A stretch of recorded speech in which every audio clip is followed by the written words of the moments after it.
ಎಲ್ಲೋ ನಮಸ್ಕಾರ. ಇವತ್ತು post office ಜಿ.ಡಿ.ಎಸ್ ಬಗ್ಗೆ ಮಾತಾಡೋಕ್ಕೆ ಬಂದಿದ್ದೀನಿ. ಜಿ.ಡಿ.ಎಸ್ ವೇಕೆನ್ಸಿ ಯಾವಾಗ ಬರುತ್ತೆ ಅಂತ ಹಲವಾರು ಸಬ್ಸ್ಕ್ರೈಬರ್ ಕೇಳ್ತಾ ಇದ್ದಾರೆ. ಏನಪ್ಪ ಅಂದರೆ ಇವಾಗ ಜನವರಿಯಲ್ಲಿ ನೋಟಿಫಿಕೇಷನ್ ಬರೋದಂತೂ ಪಕ್ಕಾ.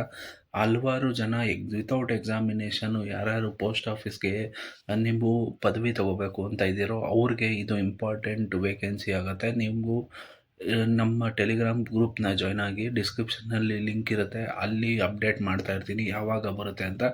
ಈಗ ಸದ್ಯಕ್ಕೆ ಟೆಂಟೇಟಿವ್ ಡೇಟ್ ಬಂದಿರೋದು ಜನವರಿ 26ರಲ್ಲಿ ರಿಲೀಸ್ ಮಾಡ್ತಾರೆ.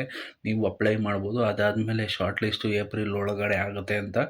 ಇದು ಎಸ್-ಎಲ್-ಸಿ, ಪಿ-ಯು-ಸಿ ಮತ್ತು ಡಿಗ್ರಿ ಯಾರೇ ಆಗಿದ್ರೂ ಕೂಡ ಅಪ್ಲೈ ಮಾಡ್ಕೋಬೋದು. ಮಾರ್ಕ್ಸ್ ಬೇಸಿಸ್ ಮೇಲೆ ನಿಮಗೆ ರಿಕ್ರೂಟ್ಮೆಂಟ್ ನಡುತ್ತೆ. ಅದಾದಮೇಲೆ ಒಂದು ಸಣ್ಣ ಇಂಟರ್ವ್ಯೂ ಇರುತ್ತೆ. ಇದು ಪ್ರೊಸೆಸ್ಸು ನಿಮಗೆ ಖಂಡಿತವಾಗಿ ಇಷ್ಟ ಆಗುತ್ತೆ ಅಂತ ಅನಿಸುತ್ತೆ. ಯಾಕೆಂದರೆ ಎಕ್ಸಾಮಿನೇಷನ್ ಇರೋದಿಲ್ಲ. ಹಾಗೆ ಚಾನಲ್ನ ಸಬ್ಸ್ಕ್ರೈಬ್ ಮಾಡ್ಕೊಳ್ಳಿ, ಬೆಲ್ ಐಕನ್ ಹಿಟ್ ಮಾಡಿ. ನಿಮ್ಮ ಸ್ನೇಹಿತರು ಯಾರು ಎಕ್ಸಾಮಿನೇಷನ್ಗೂ ಇಲ್ದಂಗೆ ಗೌರ್ಮೆಂಟ್ ಜಾಬು ಗಿಟ್ಟಿಸ್ಕೋಬೇಕು ಅಂತ ಇದ್ದಾರಲ್ಲ ಅವ್ರಿಗೆ ಶೇರ್ ಮಾಡಿ.